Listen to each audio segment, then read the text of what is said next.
Hello and welcome to AniPod. In this episode, we'll be talking about the winter anime airing this season. I'm Callum from the Canipa Effect, and joining me on this panel for some intellectual debate and discussion is Matthew from Random Chino Anime and Glen from Glenlovesanime. What was this, Fuck this intellectual-based discussion. What? I thought we could be a bit professional. I thought we could just get above all of the other anime podcasts. Professional which is banter bland. Our banter is top-notch already. We don't need the bland professionalism. Yeah, we're professional banter makers, banter talkers. Like, let's get right into the banter. Guys, what girl from this season did you masturbate to? We've done it again. You're the one who did this. I wasn't gonna go with this. I wasn't gonna go anywhere near this topic until you were like, "Let's be professional." We're not doing it. Look, Kobayashi Maid is on this season. You were gonna go here. Okay, so you were always gonna go here. Okay, all right, Mr. Jerked Off to Dragons. I get it. It's okay. I do it too. Everyone does it every now and then. Everyone has to grow up and realize that Maid Dragons are the peak of, well, material, for lack of a better term. There was a what was it? The Bahamut Minaria Friends last year, which was going to air, but it got cancelled. My god! That was the Dragon Girl show I was looking forward to. Yeah, we were both. I guess Kobayashi is. We were both excited about it. It's a bad day. It'll come back someday. But Maid Dragon is probably easily one of the best shows of the winter anime season. I liked it way more than I thought. No, yeah, it has a lot of energy and it's pretty funny. Also has one of KyoAni's best directors, Takemoto, who's also done Hyoka and is one of the only good things about Amagami. Damn. Wow. No, okay, that's You mean. went there. I don't want to talk to you anymore. Glenn, you're not even a fan of Amagami. You just like, what's her name? Latifah. You just like Queen Latifah. You know, it took me like a second of hesitation to realize you were saying Amagi Brilliant Park and not Amagami, and I was super confused. I was like, what? I was wait. You said Amagami. Amagami. Did I say Amagami? No, I'm editing this, so I'll find out. No, I'm not, dude. Amagi was good. Yeah. I got 6 reasons. 1, Latifah. 2, Sento. 3, Kanye. Let's bump that up to 7, actually. Fucking the 4 elemental fairies. And most characters, they're fucking dude. I'm not saying... One of the elemental fairies wasn't that good. Which one was it? Was it the dumb... it was the airhead one. I don't think she was the airhead one was so cute. She was so sweet. The airhead one was great in their own episode. I think. No, the elemental heroes were... The elemental Wow, fucking This isn't Yu-Gi-Oh! GX! We're not fucking pulling out the cards! We're not dueling! It's not time to duel! It's time to podcast, you fuck! Is there a Yu-Gi-Oh! Show airing? Is there a Yu-Gi-Oh! Show airing right now? Let me try to save my ass. There isn't! Yeah, there is. It ended There's recently. always a Yu-Gi-Oh! Show. No, it ended recently, I'm pretty sure. The new one hasn't started Okay, yet. I'm gonna shut up. Just go ahead. Callum, it's... Time to do. The Maid Dragon show is really good. It is. There's so much cool framing to it as well. Just like little jokes and the visuals. No, it's are just fantastic. Takemoto, like a parent from like Hyoka and the disappearance of Haruhi. He has such a keen eye for naturalism. You know, like most Kyoto animation directors do. Obviously, like Yamada, and even a bit of Ishihara. But the fact that he can overlay that naturalism into the comedy is exactly why I think he's usually picked for every single comedy show that they've basically done. That's full-on comedy anyway, like, well, Maid Dragon's a bit more than that, but Amagi and Fullmetal Panic Famufu. Takemoto is just a god at it. It's kind of similar in the vein to a lot of the people at Dokokobo who are doing Gabriel Dropout, which is also another pretty funny show. Which, I don't know if you want to say anything about Gabriel Dropout. It's funny. That's it's a challenge cute. to decide which one would you prefer. Because I'm actually kind of divided. because I really like Gabriel Dropout, but then again I also really liked Himoto Umaru-chan, which I don't think do you really like Umaru-chan? exactly uniform. You genuinely like it? I don't really like it. Like, I'm not out on the streets waving flags for it, but I do like it. It's a good. I think it's a good show, and I think that if you can stick with it, I think Umaru is a lovable character. I stuck with it. It was okay. I'm not sure. Like, I don't know if lovable is the word for her. I mean, Umaru. I fell in love with the memes, man. I didn't fall in love with Umaru. Gabriel Dropout is definitely like an easier show. Oh, Gabriel Dropout's a step up. I don't think Gabriel Dropout should be really compared with Umaru. I feel like they're pretty different in terms of the attitude they're going for with NEETs. Yeah, the sense of reality is entirely different. There's different approaches, but like I do feel like we've kind of gotten to this point where the shitty brat is now a genre. Where just having that main character just be... I mean, it's been around since Haruhi female Suzumiya. elite. Well, but, you know... would you count Haruhi Haruhi's a shitty brat. in the same way, though? I mean, I'm pretty sure I can go back and find any show that has a bratty character. Yeah. It's like, I don't know. Yeah, but anything, I mean, that's genre. their sole personality trait. Or if even a anything, subgenre. like, that's more of a subgenre, and the only thing that comes to mind recently that's been more of a subgenre would be Monster Girls, in a sense, considering, well, Maid Dragon really isn't a... I mean, I guess it is sort of... Comedy really focuses on the fact that she's a dragon and all that, but, like, Demi-chan, Monster Musume, and a few others that probably escape my mind. Kemono Friends. Yeah, dude, fucking... Did you actually... Would you count Kemono? Dude, I count it. Yeah, That's you Monster. can count it That's as pretty a Monster Girl show, or at least Dude, an I watched Animo Kemono Girl show. I watched Kemono Friends. I saw Kemono Friends fantastic. too. It was... Did you actually watch it? I Because saw I asked it, if yeah, you'd seen because it. you asked me to. I was just asking jokingly. I didn't actually think you'd sit down and watch Kemono Friends. Kemono Friends is this CG show that's really not good CG, but it's a kid's show. It's like such a kid's show. It's like I'm watching Dora the Explorer. It's teaching me all about animals, and I'm like, I did not know that. It's so funny though, when you get to the eye catch and it's almost like a zoo exhibition, but it's the Animo girl. No, it's for for 2 minutes, and they're just like, let's tell you all about this anime girl.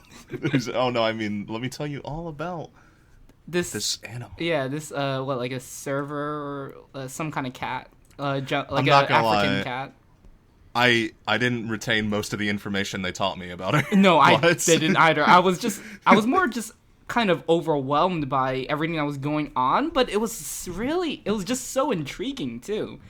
Because for the first few minutes, I was just thinking, what the hell am I watching? But I know, it just gets so alluring. I didn't think it was a fucking full-length show. I was like, I'm gonna sit down for 5 minutes. I thought it was a short. Yeah. When Glen told me and I searched it up, I was like, how the hell did they do that? I don't know. Dude, like I said, it's like an early morning kids show. It has to be, but it's great. It's great. But the reason that I moved to Gabriel Dropout so fast, Callum, and was like, well, what do you think? Is because I expected you, being the ACCA master that you are, would mention that in the first episode, Nobuyuki Matani did the first key animation for like half of the episode, basically, and it was very good. You're underestimating, representing there. It's fucking fantastic. Yeah. And I am so glad that we got the staff for Gabriel Dropout instead of fucking Token Rambu. Yeah, Token Rambu was a fine show. Doka Gobo is just... I love them, but they're so hit or miss because they're basically... Most of their most talented people are entirely freelance, and they do consistently come back, but... It's similar in the vein of the show next season, the show Iro Manga Sensei, which is by the Arimo author. Oh yeah. Highly anticipated by me. It should be by you too. Yeah, good. Arimo was my first anime, so that's a story for another time. Arimo was actually one of my first anime as well. So. Oh my god. We watched it on Dare. It's similar in the vein that It's a doko, like it was mainly a dokubo. Dokokobo. Have another go. Wait, what'd you say? Doko. I don't know what I was saying. Dobobo? Dude, fucking shut up. All right, I'm trying my hardest. I'm trying my heart out here. Dokokobo guy, director dude, is over at A1 directing the show for them, and since he was mostly at Dokokobo, it's a place that's surrounded by a lot of good freelancers, so most of his friends are from there, but most of them are busy, so he can't actually get them to come on to the show and work for him. So he actually tweeted out asking for, like, experienced animators. He was just like, hey, anyone out there, if you know how to draw, I'm paying you. Oh god. I'm not paying very much, but I'll pay you. I've heard about those sort of things, like, happening, like, privately, but fucking Twitter. Yeah. You want to know my favorite winter show of the season? Yes, I do. Grandblue Fantasy. Grandblue Fantasy is a show, another A1 show, that, shockingly enough, got delayed. Yeah. Isn't it because the chief AD is busy on Blue Exorcist, and for some reason He's didn't busy on foresee that and other stuff as well. But the thing is, I'm pretty sure the character designer, Akai, the character designer... Toshifumi Akai. Yeah, the character designer for Shelter and Cinderella Girls? No, wait. Maybe. Can't remember. Regardless, I think they were an AD. Very good animators. Usually, it's not always going to happen, but usually the character designer, if they're an experienced animator, they tend to be the AD. Everyone's pretty sure that he was supposed to be the AD for Grandblue, but then he was like, these designs, why'd I make them so complex? So, oh god, like, there's a lot of detailed shading and line work on his designs, which is kind of different for him. It's probably because the production committee pushed him to do that, because they probably wanted it to look similar to the game, which which has got all those Final Fantasy artists going on it. Mm-hmm. I'm kind of... I did it again. I moved us away from the actual central talk.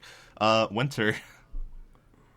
Yeah, you've explicitly pointed out a show that is not, and and the very reason for your talking about it is it's not airing in winter. I mean, it was supposed to. That's what it was said. It was supposed to, yeah. And then they just tried to hide it. They were just like, no, we meant spring. What are you talking about? And now it's not there. Yeah. So rest in peace, Grandblue. Hopefully you're not a complete production disaster since you actually got a delay. Best show of the season, though. Tell me. Best show of this season right now? I mean, your favorite so far. Just tell me. Actually, why am I thinking? I haven't seen Little Witch Academia yet because I'm saving it. But of the ones I've seen, interviews with Monster Girls. Hey, boy. Of the ones I've seen, KonoSuba 2? Okay. That's a fair answer, Matt. I'll give it to you. We can't... Okay. I'll give it to you. When it comes to bloody interviews with Monster Girls or demi-chan, is very good. The adaptation especially, because a lot of different layouts, and actually the opening to the show is completely different to the opening of the manga, which kind of just started out abruptly. So it's really, really nice. Like, if you haven't watched it just because they're Monster Girls, like, that is beyond the point of the show. Oh yeah, it is. I'd almost say it's the exact opposite approach from what was it called, Monster Musume, because I feel they do take like the opposite approach. In that Everyday Life with Monster Girls tried to make the monster side more explicit, and obviously it was an ecchi show, so it had all of that going on. But I feel like the charm behind interviews is that it tries to make it implicit, and I think one of the opening lines is, we just treat it as another part of our lives, and it's kind of this really neat premise. I think it's more because the small differences, because they are different. They are different from everyone else. They're demi-humans. And there's a really, really, really pleasant amount of attention given to that fact. Like, a lot of neat little facts, like the way they sleep, the way they do most things, and it's an intense meditation on earnestly trying to understand those differences that make us different from one another as people. Because it's like, it's all, they're monster girls, but it's more about the differences between people in general in real life. Like, there's a lot more to unpack than you'd expect from it. Have you read the Yes. manga? Okay. A lot of people... Sorry, go ahead, my bad. I'm not seeing that yet, but I'll believe you on that. There's a very specific point where it happens, and I do think it is a bit more of subtext in the opening chapters, and it's definitely there, but, I mean, I tend to look into things more than I should, and, like, people disagree with me about that sort of stuff all the time, so it's like, whatever. But I really do think it's a show about embracing the small differences between people, and it's a simple show, and it's really pleasant because of that. Also, the girls are cute. Yeah, that actually makes me more excited for it, because I was ready to go into a show with just fun, cute characters. Did you expect a really good harem? comedic pacing?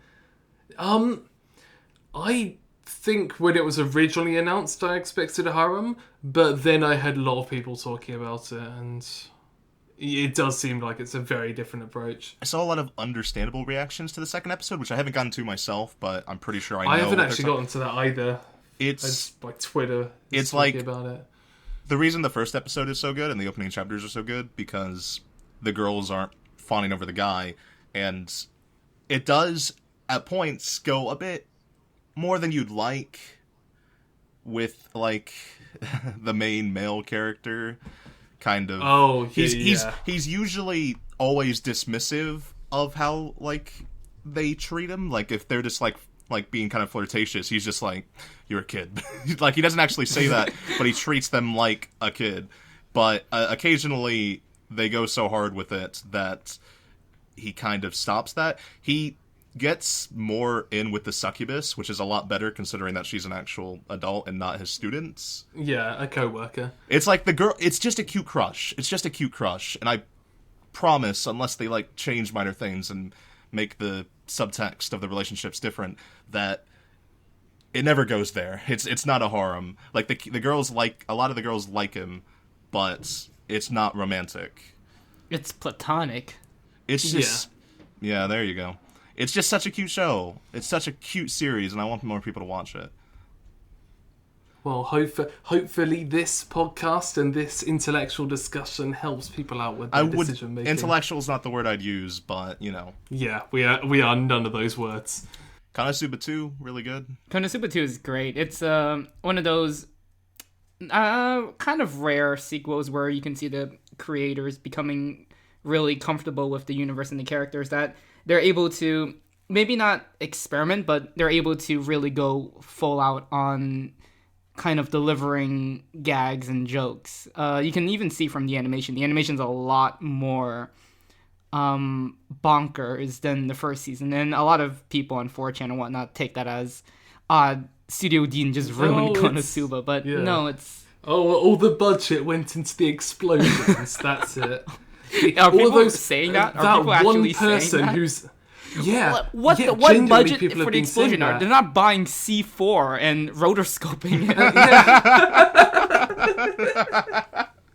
It's just like, oops, we blew... Oh, that's the reason KonoSuba 2 got worse. They bought so much C4, they accidentally blew up the original studio, so they had to move, and they didn't have enough money after buying the new building. Oh, it all makes sense. Oh no, they blew up all the original staff members. They gotta find new people. No, Shinya Takahashi. No. It's such a good run. No, but yeah. But yeah, like all of the explosion, like the majority of explosions in KonoSuba are done by one person, Kazuhiro Ozawa, if I remember correctly. Yeah, that's right. And yeah, it just makes it equal parts hilarious and depressing when people say that with such confidence. Like the character designer, I forget who. Koichi Kikuta. Yeah, he actually had an article where I don't know why. He was upset because I don't know if a large group of people were saying this. He was upset because a lot of Japanese fans were saying he couldn't properly do moe, and he was like, I'll fucking show them. So he slightly altered the KonoSuba 2 character designs from the original, and I don't get it. Like, I thought that the first designs were pretty cute. Moe, even, but he changed them now, and they're a bit more thick with a C. Yeah, they're I don't know if it's gonna how consistent it's gonna be, because I wouldn't say KonoSuba is the most consistent show with how it makes its characters look. The main AD is all about like leaving drawings uncorrected because he thinks that gives it a very visual personality. Yeah. There is a interview that is in the process of being translated with him, and he has this huge emphasis on layouts. That one of his quotes is that if you give any average animator a really good layout, then they can make brilliant animation. And so that's like the composition of animation is a huge focus for him, and so he ends up spending all of his time doing that and does not want to I don't know if it was that he didn't want to correct animation or if he didn't want to correct faces, because I know faces was a really big thing for him, that he never wanted to correct the expressions. He wanted to let them all be natural within the composition. He's someone who loves animation, and I guess some people must think that he loves animation too much, although I can totally see why it's divisive.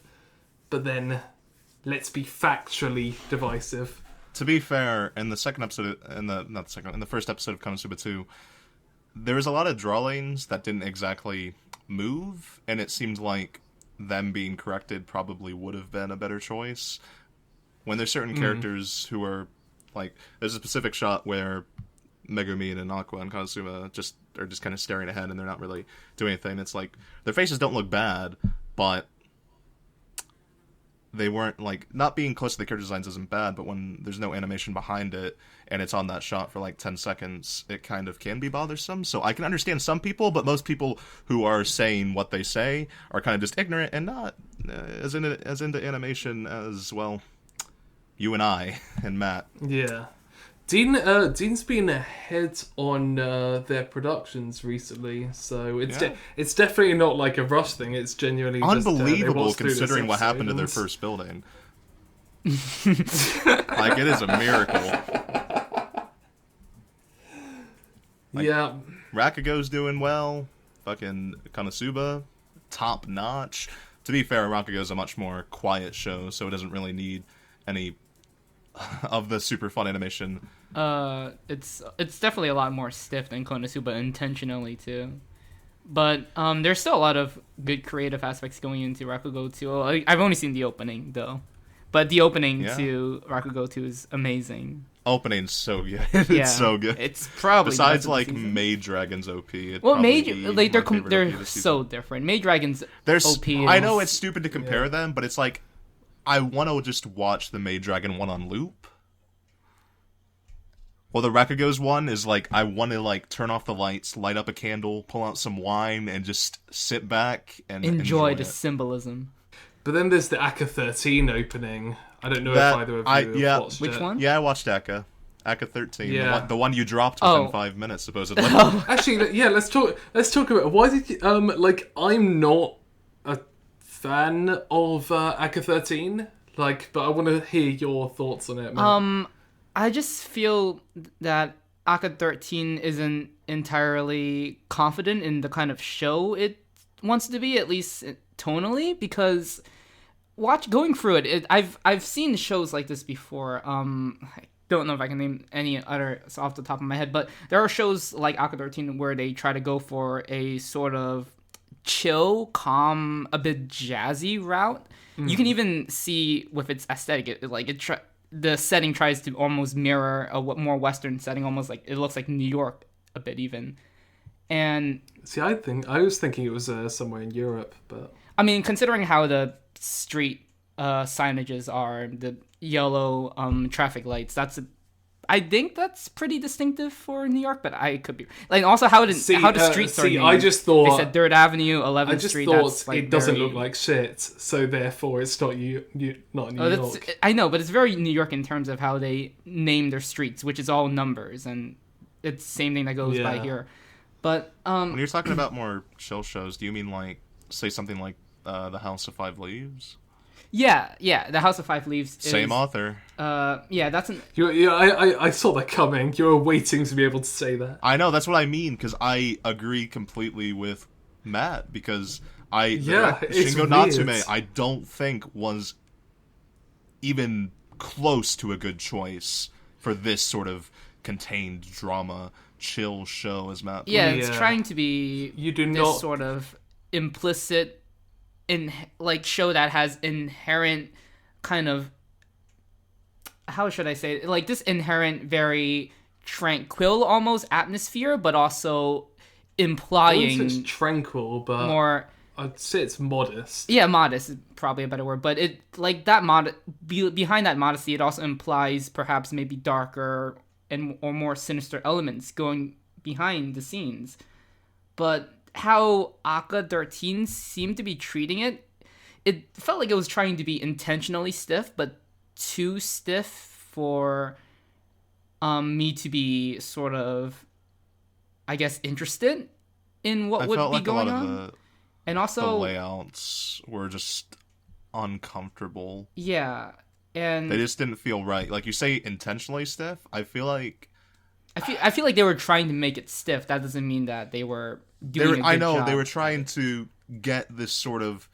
It's kind of in the same vein of Lord of the Rings or The Hobbit to me, where when I'm watching them, I do enjoy them, I guess, but like they just feel like they're trying so hard to be cinematic, while ACCA is trying so hard to be the opposite. Whatever it's trying to be. It's almost like it's trying to. You guys aren't live action people, but last year I mean, I said live action, but that's like the Hobbit and the Lord. Yeah, like last year shit. The film Spotlight. That was last year. There was 2 years ago. It's 2017 now. 2 years ago there was a film Spotlight, and that won the Academy Award for Best Picture. But that was also sort of controversial film in terms of how good it was because. Oh, I watched that one. I watched a film that Matt mentioned. Okay, so Callum, you saw Spotlight. Do you know how Spotlight kind of goes by more of the TV element, where it goes just like one shot, reverse shot, constantly back and forth. There's nothing cinematic about it. It's very plain, very bare bones. Conversations in an office. Yeah, it's almost just like a skeletal structure of. It doesn't have any of that blatant exterior design to it that makes it look, I guess, flashy or creative. I feel like ACCA 13 is doing the exact same that Spotlight did, but the thing is that it also, if you want to go for that route, you have to, in a way, treat it more seriously, I feel. And ACCA 13 kind of, like, there are scenes where they go into exposition loops where the characters are just talking, like, back and forth. And then suddenly music begins to play, and the music becomes distracting. And I feel like the music also feels more poppy than it should be for the scene, at the very least. And I think that just creates kind of uncomfortable feeling. It doesn't feel like how Glen said. It feels like it's only on the border of trying to be cinematic while also not trying to be. It's waving the back and forth.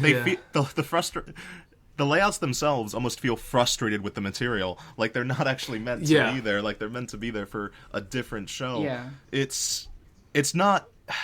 ACCA's not entirely bad. It's not awful in any regard. It's just.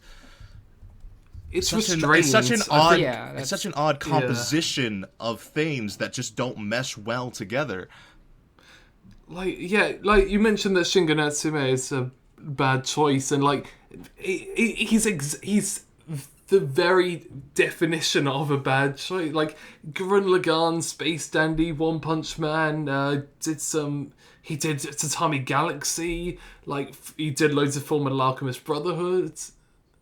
and like he's someone who's been built up to work with on all of these eccentric shows, and all of his staff, all the people that he's met along the way and formed connections with, are people who have eccentric animation. And unless it suddenly changes into something wackier, something brighter and more exciting, then which I don't want it to be. That's not Ano Natsume's MO. How you said that, Callum? Aka 13 actually, at times I feel like it wants to be a show like Bakano, almost. Like Baka?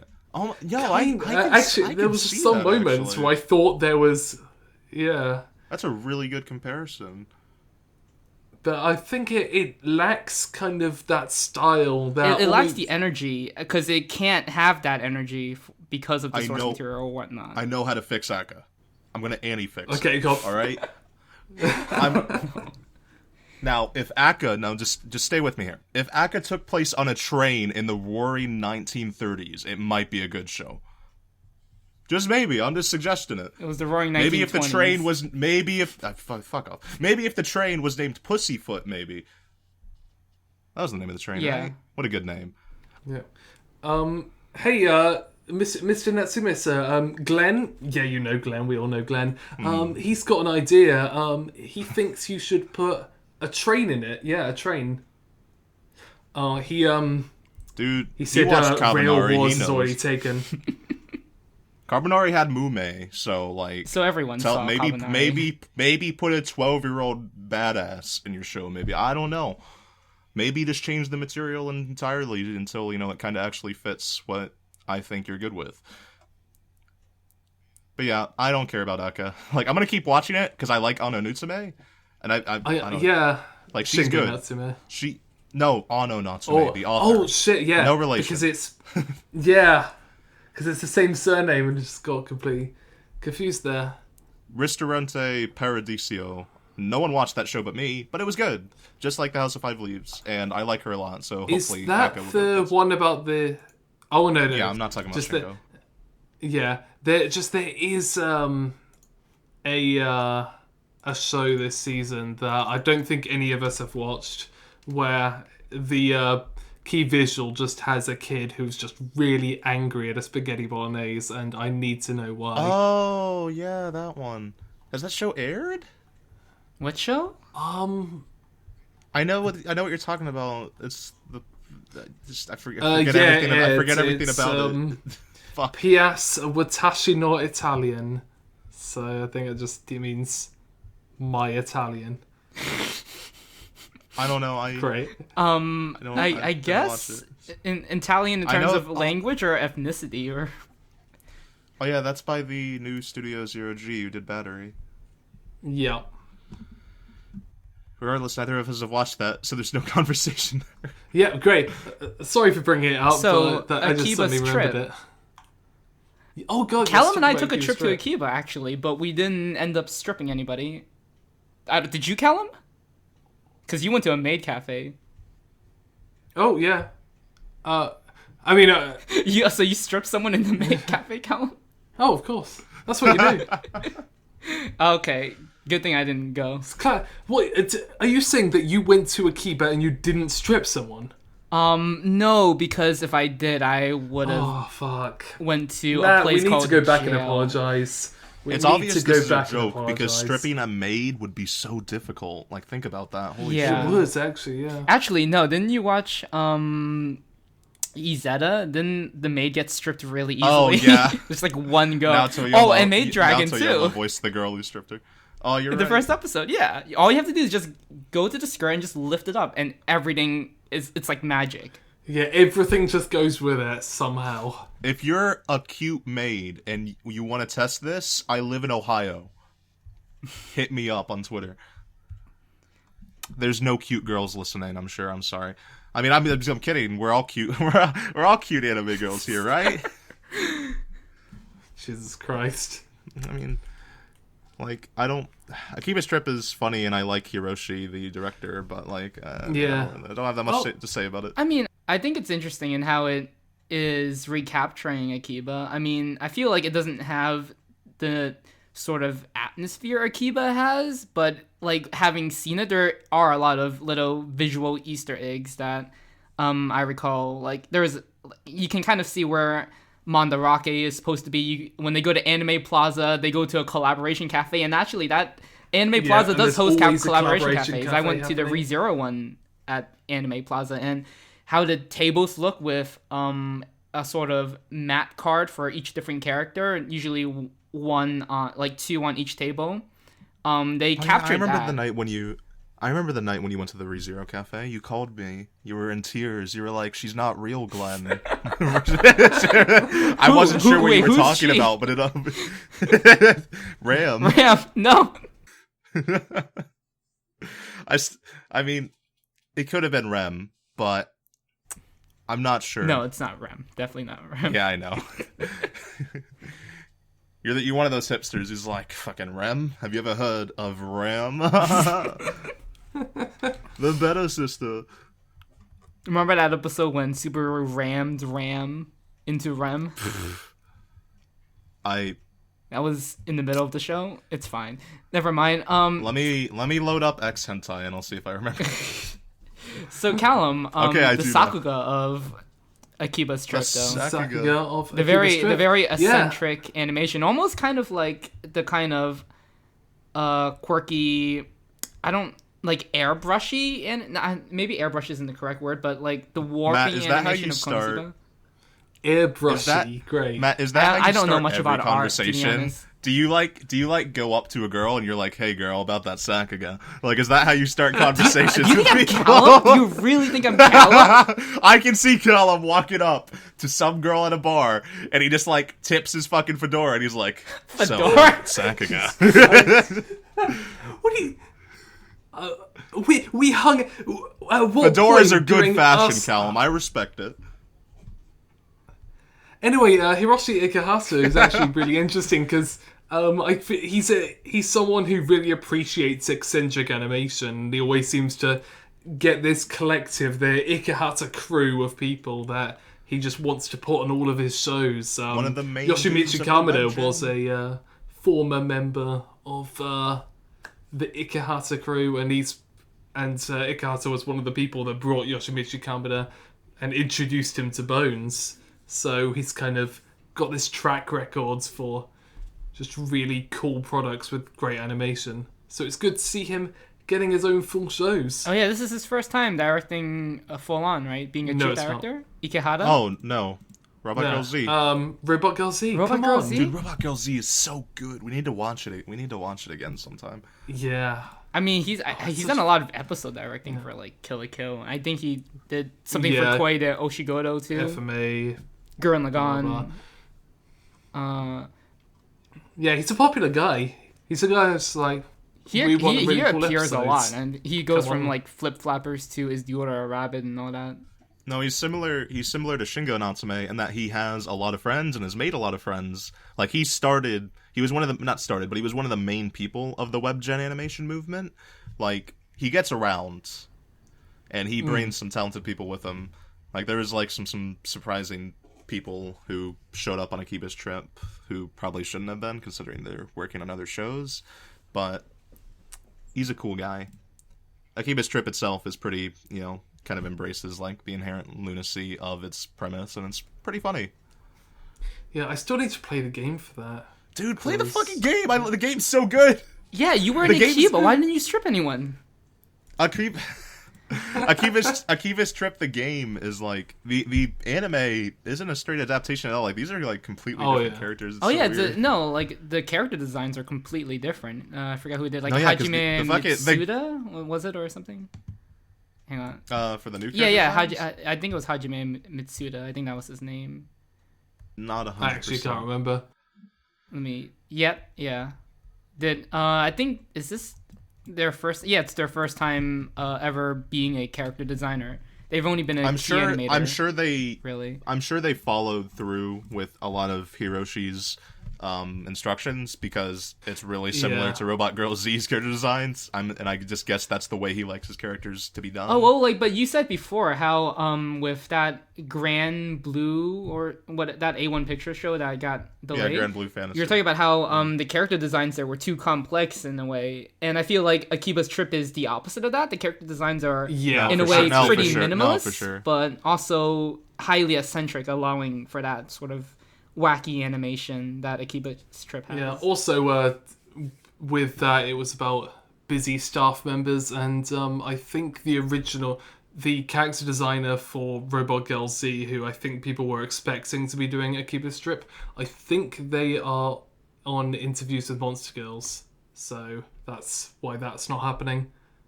But it's good alright at the moment, so hopefully it will continue. You know, we kind of stepped away from Maid Dragon. A long time ago. We stepped away from it so fast, and I'm kind of in part like it's my fault. I'm sorry, but I think Maid Dragon is probably my favorite show this season. Besides, like Rakugo 2, no, Maid Dragon's up there. Like, to be honest, like I don't want to bring negativity. I like Winter, and I'm enjoying a lot of the shows. I don't think it's that interesting to talk about a lot of the shows. Like, it's a lot more interesting to talk about the people working on the shows than the shows themselves, almost. Which is usually the case, but it's nice to actually have a show. Well, to be fair, you fuckers haven't watched most of the actually good shows that I'd like to talk about, like Rakugo. So... Okay. got- what it's other your- ones, like, apart from Rakugo? Little Witch Academia, Callum, where you're like, oh, I love to watch it. In fact, I'm so desperate to watch it. You won't watch it because you're like, yeah, I'm gonna wait for Netflix. Yeah, you just Callum, Yeah, go I'm die. gonna wait for Netflix so I can. By the time Netflix has all of it out, it'll be, you know, like Kuromukuro will be a year after. They do like 12 episodes. Like with Kuromukuro, they waited for the first core to be out and then they released it, and then the next core, then they released that. But you could watch it now. We can talk about it now. But you need to learn some restraint in life, and this is it. Callum, your restraints are too far since you know you never finish any show. That's not restraint, that's laziness. But you guys skimmed over Ulala Melocho. How could you do that? Yeah, This have. season's is the No, Order that's- of Rabbit almost. It's Oh yeah, I still haven't watched. it's a really cute show. No, yeah, I has love a- Manga has- Time Kiara. Yeah, it has a nice so- sense of it has a charming sense of humor, I should say. It's I saw some porn retweeted on my timeline from the main girl. that's That was nice. how was it? Yeah, sounds nice. It was yeah. alright. No, it's good. It's a good show. You know, at Guaranteed least now. it deserves good porn of it, at the very least. Is that the verdict? Is that the final verdict? on the show? Why don't anime reviewers do that? Why don't we ever grade things based on how good the porn of it should be? Oh, dude, that reminds me. I was bringing up Maid Dragon again because the mangaka who also did What My Husband Is Saying, he's actually done Dojin. A lot of people have done Dojin, but he is obsessed with Opie Lolly. And I was looking before I read Maid Dragon, I was looking at the art and I was like, this reminds me of someone so much. And then Yeah, I I got realized the same. he's just this super obsessed with big boobed little girls guy. he's a cool guy. Maid Dragon's really funny and only elevated by the fact that it's Takemoto and the Amagi Brilliant Park team at KyoAnime. Oh yeah, it's Takemoto's comedy directing is very almost shrewd. You know how when they go through the sexual talk and they just kind of ride through it so naturally, and when she makes the phone calls and they're like, go kill them, just it talks about really dark elements, but it treats it so in a way not. It just treats it so lightly, and that's where the comedy comes from a lot of the part. The comedy's just so ingrained into the natural atmosphere Yeah. that is the show. So it just all works very well. And also, different from Amagi, I read some of Amagi. Maid Dragon's, material that's being adapted, way funnier than Amagi. Amagi's pretty funny, but Maid Dragon has way stronger material to go based off of, and something that works better for Takemoto. Sorry, Latifa. Nah, Sento. I mean Latifa though. You guys did watch one good show this like. You guys watched Scum's Wish, right? Yep. Kuzu no Hankai. I did. Wait, I've read the Callum manga didn't. for it, Yeah, but okay. That's because the adaptation's always the same as the manga, right? yeah. Hey, for Masamune-kun, I bet it is. Probably is. Can't believe I fucking read that manga.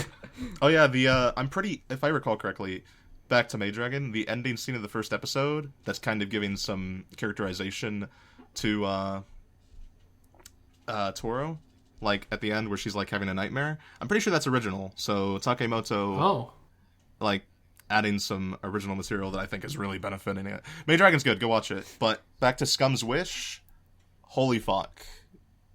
I haven't read So good. the original source material, but You watched the first episode though, so you know it is Ando at his best. Director Ando, who hasn't done very much, but I've had an eye on him since White Album 2, because I think he really understands the fundamentals of dramatic framing. Also, I think he's able to handle more, I guess... You know how White Album 2, how it ends? And how it's treated so well when it could have just been, I don't like, say another School Days, where it just gets... You could even say edgy. He also did School Life, too, which also has that supposed... Oh, you're right, he did! Yeah, it has that supposed edgy quality to it, but he treats it so delicately that it never feels unnatural, and I feel that's what Scum's Wish is really, really, really achieving, because it's tackling something that is almost nocturnal. It's really it's emotionally explicit, but it's so visually implicit at the same time, and it really balances out the two really well. It's such a painful series in light of relationships, because I mean relationships themselves, I'm talking about like romantic relationships, I'm not talking about our relationships as friends, even though I am more than friends with Matt occasionally. And on the side a bit, and on the side a bit of the Canipa effect in there as well. But I'm talking like full-on romance. It is very harsh on its view of romance, because the idea of love is such an undefinable thing, but it really thinks that love is more the connection than an emotion. And it defines that connection on very, very painful terms. And it is so sexually charged, but so unattractive. Because the way that... Callum, you were asking me before if the anime was like as explicit as the manga. Sort of. It doesn't hold back. But the thing is, like, the lewdness is Noitamina, just... isn't it? Noitamina. Yeah, it's also Noitama. Yeah, it is also Noitama. Oh, Noitama. Okay. I thought you were like asking the studio, and I was just like, that's a weird name. I got so confused for a second there. It's really good. It does it very well. And it's probably going to be a full adaptation of the manga, so that's good. Yeah, I'm definitely interested to see where...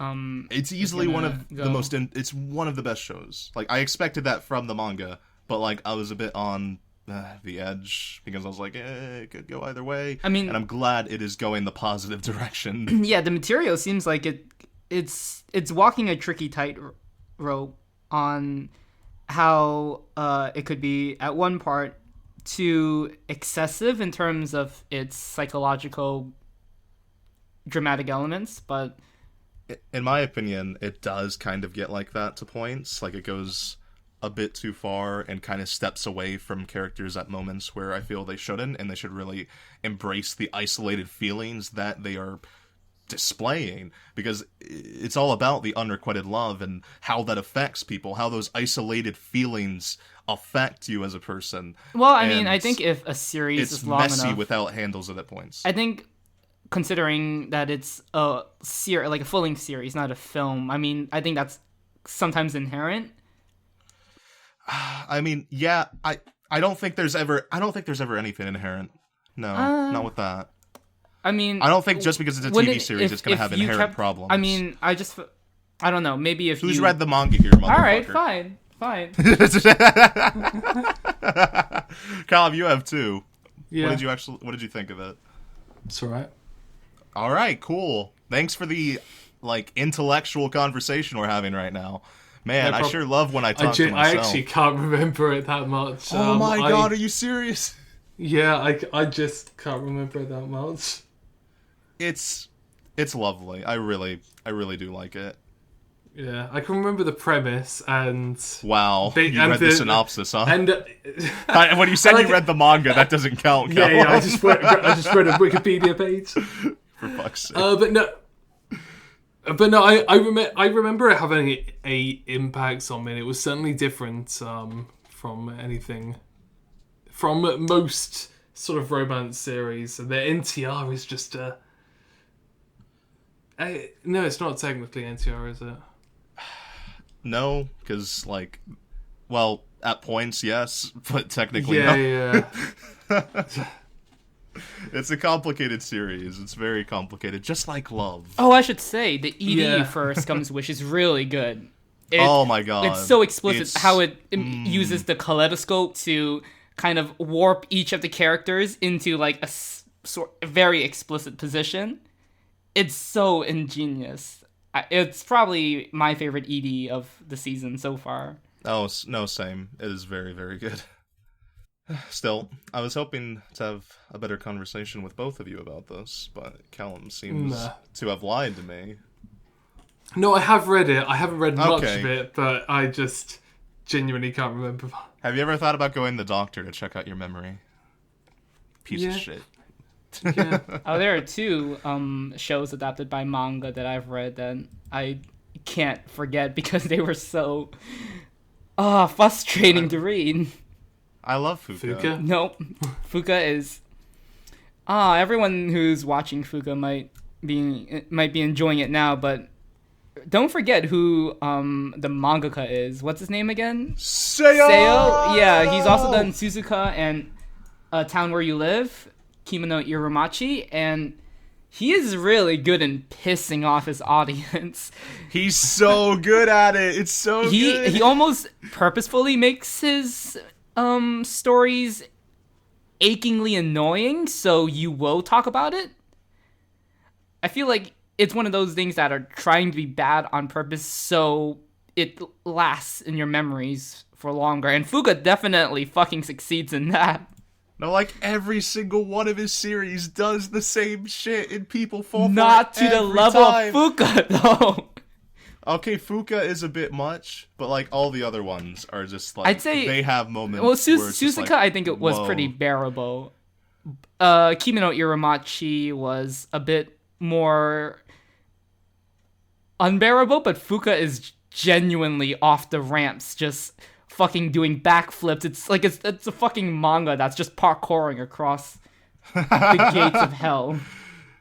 You can't say spoilers because you don't know where the anime is gonna go. I assume it's gonna end at that point I mentioned earlier, but I have a feeling it's a fucking obstacle course of shit, man. if it's a good adaptation, it should speed through the first 40-50 chapters to get to the milestone, and then the milestone. It'll get to the second milestone, and then it'll get to the third milestone, and it'll be the fucking holy trinity of fuck me. And also Masamune-kun. Yeah. I don't know anything about Masamune-kun. It's essentially Nisekoi without the good characters, because the only thing that made Nisekoi enjoyable was that it had a good ensemble. The only thing I know about Masamune-kun is that, don't read that. And then you were just like, you know what? Actually, read that. There's so many dumb. I was just scrolling through a chart and I just saw the words "Spirit Pact," and I decided that's a Chinese company, I think, who's animating that. So was Bloodivores a Chinese company as well? Maybe Korean? I don't recall. I just want to start this idea that it's China that comes up with it was China. That for some reason China just has these ridiculous names: Spirit Packs, Bloodivores. Let's start them up. I mean, it's not like China's been animating a lot of cuts for them since, I don't know, forever. But now they're on the front cover. Yeah, true. They're standing proud. There's actually a lot of supposedly a lot of production committees. Chinese companies have offered lots of money to people for projects, but they don't want to accept it for some reason.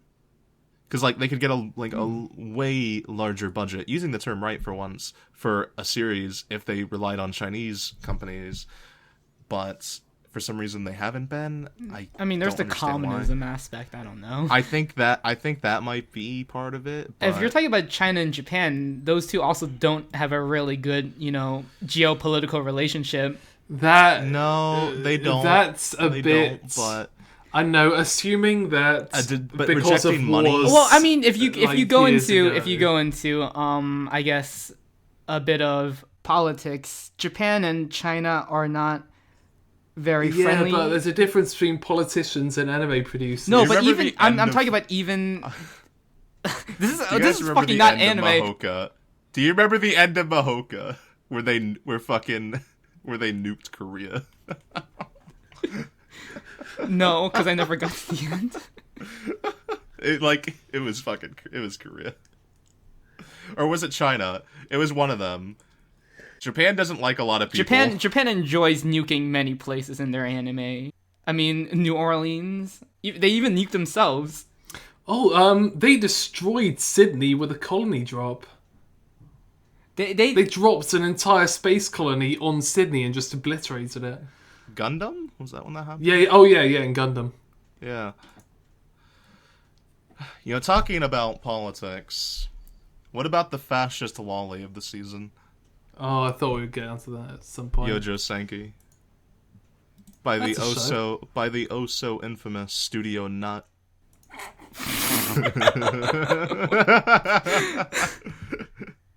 When your lolly gets too fascist, so you go to the nut.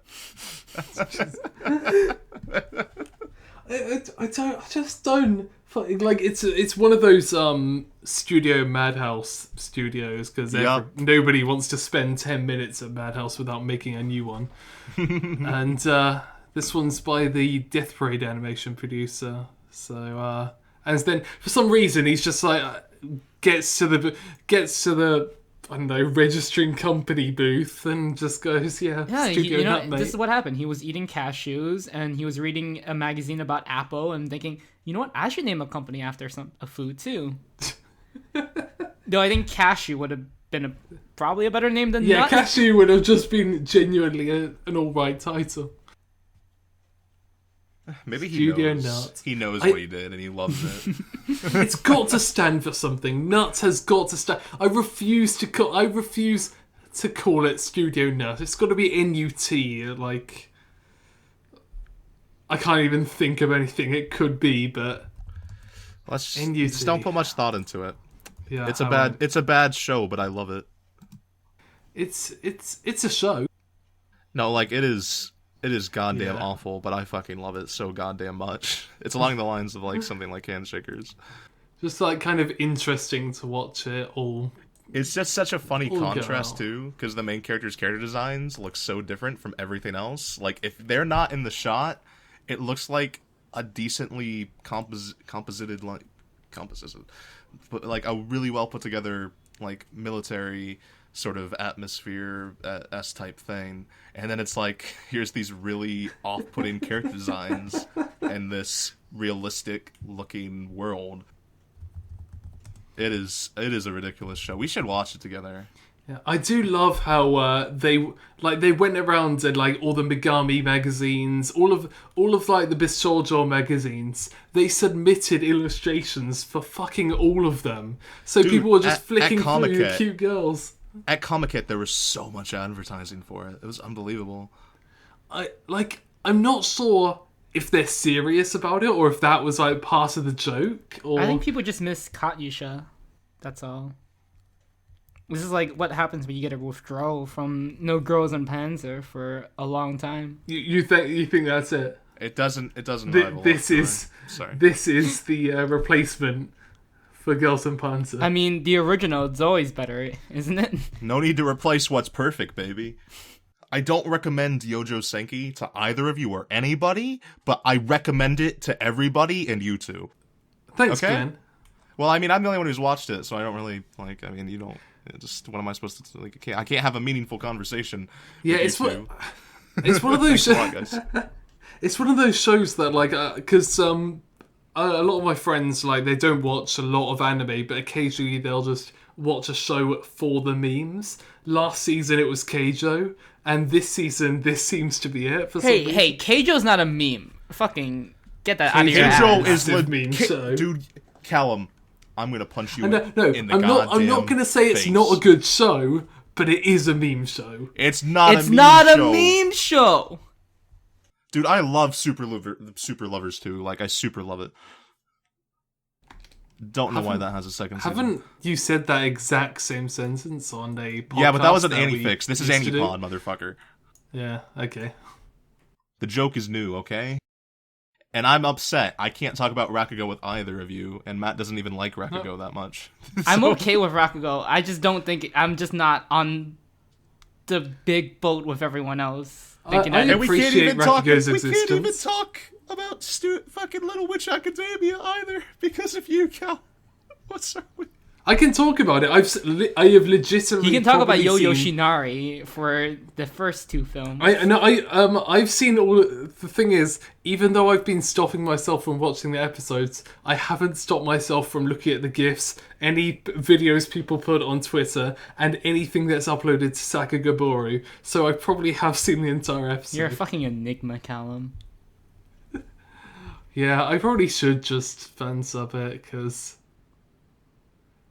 I have pretty much seen the first two episodes already. Just watch it. We'll talk about it some other time. But yeah, Yo-Yo Shinari, very good, very passionate guy, and it really shows through Little Witch Academia.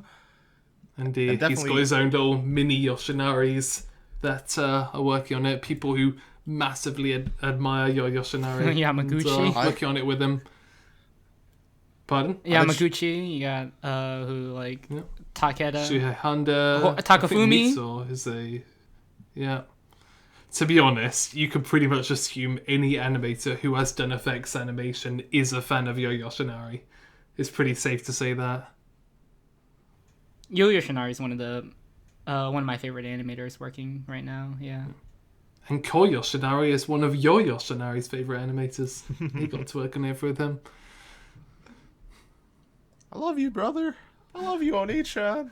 I kind of love it because Yoshinari is a really shy person, whilst Yoshinari is generally seen as more outgoing and it pushes Yor to do a lot of things. And now finally Ko is working on yours, so it feels like the end of a story.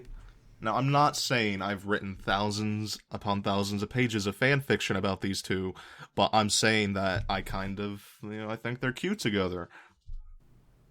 I'm not even going to ask who's the little spoon and who's the big spoon, because we all know. Yeah? There's no need. The assumption is enough. So, want to wrap this up? Yeah, I'm going to, really quick. I want to see if you guys, even though you haven't watched them, if you agree with me, I really don't think winter is, I think this is a season of take a step back, watch some stuff you haven't before, because you should, I don't know, Shirobako if you haven't already for some reason, or Ichigo Mashimaru or Girls in Panzer. Just go Or watch prepare some for good next season, watch some Eccentric Next Family. season is fucking stacked! Next season's going to be great. Next season. And by that, I mean it's stacked with a lot, there's a lot of shows from this season that you don't necessarily need to watch, but next season I feel like there'll be quite a few more. I think there's you got Arrow Manga Sensei next season. We gotta save this for the upcoming I know, episode, but it's just man. next season's A Eccentric Family too. Gonna do what every other fucking podcast does. Yeah. Callum, I know you want to go to sleep, and so do I. So, I'm going to list off shows, and I want to know if I'm wrong. From this season, the good shows that I think everyone should watch. Demi-chan. Yep. Gabriel Dropout. Yeah. Yep. Maid Dragon. Yeah. Yep. KonoSuba 2. Definitely. Yep. Scum's Wish. Yep. Little Witch Academia. Yeah. I'm iffy on the first one, but definitely Little Witch Academia, yeah. Also Rakugo. And that's it. Seiren. Like, that is a... Maybe. Yeah, I haven't watched it yet, sadly. I know, me neither, but... Amagami's super good, Hey, though. don't forget about Kemono Friends. Yeah, Kemono Friends as well. Yeah, and Akiba Strip if... Akiba Strip just for give it a fun. go, I It's think. fun. I think Akiba Strip is fun. To be honest, I honestly do think the winter season's alright. I don't think it's a bad season I think at it's all. alright, but I think alright is as far as I go. I'd also Okay, put well, Chaos there's- Child on that list, but you guys would disagree immediately. Chaos Dragon, what? Chaos Child? Chaos Child. Oh. The new semicolon show. I seriously thought that Chaos Dragon had returned. It's literally because I've read Chaos Head, and I like it a lot. So, this is, like, it's understandable. I know one would agree. Especially since the original show was so garbo. Ulala Mero Cho too. That's a... I still haven't watched it. I honestly think it's at least worth a try. I don't, maybe you could say that not much from this season's exceptional, but I think we have a good amount of there's a good lineup of watchable fun shows, shows. like, I think that's enough. I mean, like, I listed off like what 7 shows. That is pretty good. That's enough, Like yeah. that is enough. Like, that's all I ever want from a season. But I don't know what it is about this season that just makes me so. I don't know. All I want to do is look at the future seasons for whatever reason. just a lot of stuff that has been highly anticipated are coming out, especially next season. Yeah, that might be it. Like, I've built myself up a lot for Iro Manga Sensei, not gonna lie. None of that other garbage, though. And I think that is the perfect spot to end the podcast. A really rambly one, but I blame you, Callum, specifically, for being bad at watching anime. Okay. Actually, And no, that's if I that's would have pretty watched messed up. anime, this would have gone on a lot longer. We would have don't know, another maybe hour you of just- Little Witch Academia talk. I know you hate anime, but just every now and then, just watch an episode, alright? We're on an anime podcast, for fuck's sake. Don't blow my cover. So we'll see you guys next time. We're going back to the Anifix things where we just don't fucking end it. God damn it. Alright, goodbye, guys. We'll fucking Good night. Next week, weekly. We'll see. Maybe. Yep, Bye. bye. Maybe weekly. I don't know. Hashtag yeah. believe. We're doing it weekly. See you next week.